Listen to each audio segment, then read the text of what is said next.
હરિયાણાથી કારમાં મોંઘા બ્રાન્ડની દારૂની બોટલો લઈને આવતા 2 આરોપીઓને પીસીબી પોલીસે ઝડપી પાડી વધુ કાર્યવાહી હાથ ધરી છે.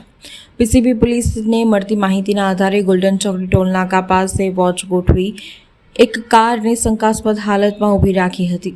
કારમાંથી હર્ષદકુમાર ગંભીરસિંહ પરમાર રહે નારાયણનગર પરિવાર 4 રસ્તા પાસે વાઘોડિયા રોડ તથા હિતેશ ઘનશ્યામભાઈ પટેલ રહે ભગવતી કોલોની શશાઈન સર્કલ પાસે મૂળ રહે Prem Smriti apartment RV Desai road Navapura મળી આવ્યા હતા.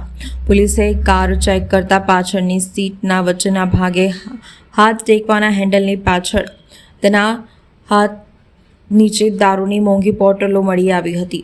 પોલીસે દારૂની 64 બોટલ કિંમત ₹1.56 લાખ, 2 મોબાઈલ ફોન અને કાર મળી કુલ કિંમત ₹3.71 લાખનો મુદ્દામાલ કબજે કર્યો છે. પોલીસે હાથ ધરેલી પ્રાથમિક પૂછપરછ દરમિયાન એવી વિગતો જાણવા મળી છે કે આરોપીઓ કોર્ટના કામ માટે દિલ્હી ગયા હતા. ત્યાંથી પરત આવતા સમયે ગુડગાંવથી શરાબની દુકાનથી દારૂ ભર્યો હતો. આ દારૂ વડોદરામાં કોઈ ગ્રાહક મળી જાય તો તેને વેચી દેવાનો હતો.